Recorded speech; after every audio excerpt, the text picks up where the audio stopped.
Hey, what's going on, guys, and welcome back to another Fallout 4 modding video. Today, we're checking out another individual weapon release, one by myself and Pig, and that's going to be the automatic carbine.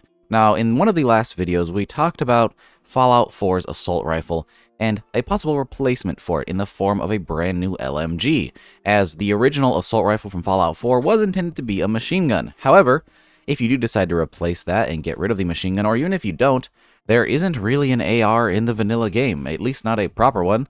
There's not really anything that I could define as an assault rifle. Now, there's a handful of mods out there that you could use, but if we're going off of recent releases, this is one that may fit that slot pretty dang well. We've got a brand new full auto only intermediate cartridge weapon based on a real life prototype. Now, the automatic carbine is essentially a scaled down version of the automatic rifle from Fallout New Vegas. Not to say that this is literally a smaller BAR, but in terms of its purpose, it's pretty similar. It is going to be in 30 carbine and based on the real-life Hyde prototype. One of the Hyde prototypes anyways, as there were quite a few. This one is a little bit lesser known, but definitely one of my favorites in terms of its aesthetic. It's a pretty generic looking assault rifle type weapon, with some little splashes of BAR, some little splashes of Thompson here and there, but still its own completely original design, using 30 carbine as its caliber, which is really interesting. Now, we already did make one 30 carbine weapon in the form of the Auto Mag 3, and we also have a patch to make the combat rifle in 30 carbine, so you have something for semi-auto, but now we have a full auto 30 carbine option to complete that loadout in a really cool form factor. It is a lot bigger than something like a Thompson, but still has that really cool retro shape with wood furniture and hard steel, as well as some fun attachments to make it a little bit more interesting. This thing didn't have a ton of references to go off of, as it was a prototype that was dropped pretty early on in its life cycle, but we were able to make it work with some really interesting new ideas to throw on top of the original reference photos. Now, in terms of gameplay, this thing does come with its own custom animations, thanks to Anti-Star and their Thompson reanimation. This mod also is going to, of course, require munitions, as it does use 30 carbine. You can, of course, patch this thing to use vanilla ammos if you'd like. I'm not sure what you would use in its place. There's not really anything that mirrors 30 carbine in the vanilla game, but you can kind of be creative with that and find a different slot for this weapon to fill. Of course, there are a ton of attachments over at the weapons workbench to allow you to customize this weapon to your liking, whether it's just the aesthetics or the functionality of it as well. There's even a unique that you can go hunt down, so if you want to find that, it will have a nice new effect, as well as a really cool paint job to make it stand out from the other basic versions of this weapon. If you want to get your hands on the basic version of this weapon, it will, of course, be leveled list injected, so you'll be able to find it out in the world. A weapon like this will be spawning on the Minutemen, Gunners, and Triggermen, and of course you can purchase it from shops all after level 16. In terms of gameplay balance, this thing can be looked at as sort of the Thompson's older brother, a full auto only option that actually performs well in combat and doesn't have an absolutely nerfed damage output. This thing isn't going to be packing the same punch as something like 5.56, but that's quite fine in my opinion, as something like that can already be handled by the vanilla assault rifle or any of its replacers. In 30 carbine, this makes for a nice mid-game weapon that still has some ability to hold up in the later game, but of course eventually it will be outperformed by something a little bit more efficient in terms of damage output. That being said, I like having my weapons fill a specific sandbox role, and I think this is a wonderful mid-game option. Not to mention, it just looks really cool. Some people think it looks a little bit plain, but in my opinion, that's just fine, as it does fit pretty well with the original prototype's aesthetic. And honestly, it just looks like something that belongs in Fallout 4. Especially since we didn't have anything in this sort of form factor in the vanilla game. We went straight from a full-length rifle of the combat rifle into the gigantic machine gun of the assault rifle. There just wasn't anything in between, so I think this makes for a great supplementary option for that particular area of the game. Now then, we've got a lot to get into in terms of the specifics of this weapon, like its different stats, its animations, as well as the attachments. So let's go ahead and jump in-game and start checking some of those out, starting off with its stats. So here we are in-game with the automatic carbine. As you can see, a nice full-length rifle, a good bit of detail, a pretty simple design, but one that just works for Fallout's aesthetic in my opinion. Again, this thing is using 30 carbine. It's got a base damage of about 27. This thing has a fire rate of 127 in full auto only. There is no semi-auto version of this rifle. It is intended to be sort of an assault weapon. It's got a range of 287, an accuracy of 67, a weight of 15.2 pounds in this configuration here with a long barrel and a full wood stock, of course made of hard steel. This thing has a value of 121 caps as well, making for a nice little complete package here. I have to say, I'm a big fan of this weapon and how it came out. It's one I've been wanting to make for a very long time, and I'm quite pleased with the final result here. And of course, you can make it even cooler with all the customization options over at the weapons workbench. But that's not all. There is also a unique version known as the Freedom Fighter, which comes with a nice American flag paint job, similar to ones portrayed on other weapons in the Fallout universe, at least some uniques that have appeared in New Vegas. This thing does increased damage after each consecutive hit on the same target. So as long as you can keep on target, which isn't necessarily a challenge, but it definitely is something that's going to take a little bit of effort, you will get a lot of damage output out of this weapon. It is in full auto, so that's going to be pretty easy in terms of rate of fire. However, it does bounce around a little bit. It's not crazy recoil, but it is something you're going to have to actually make an attempt to control. Unless, of course, you throw on a perfect set of attachments that change that recoil down to almost nothing. If you want to get your hands on this particular unique, it's actually sold by Ronnie Shaw, so you are going to need to progress a little bit in the Minutemen story, which makes a lot of sense considering the paint job on this guy and the overall aesthetic of the weapon. I think this is a great Minutemen rifle. Now then, let's talk about animations. This thing has some really fun animations thanks to Anti-Star.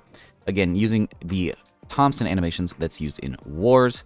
This thing is quite nice. It has a nice profile in first person. It looks a bit small in first person, but don't get me wrong, this is a full-length rifle. If you see it in third person, it is actually pretty big, or at least standard size. And let's go ahead and check out the animations for the reload with a mag dump. Pretty small 20-round mags to start with. You'll burn through them pretty quick and need to reload pretty often unless you upgrade those. In terms of accuracy, this thing does perform pretty well. It has very serviceable iron sights with a pretty large rear peep sight. As you can see, we can hit these targets pretty easily. Having no trouble hitting all of those, but of course, the way you're meant to use this weapon is to spray and pray. In which case, you'll still be able to hit your enemies pretty easily, especially since most of them are going to be a lot bigger targets than that.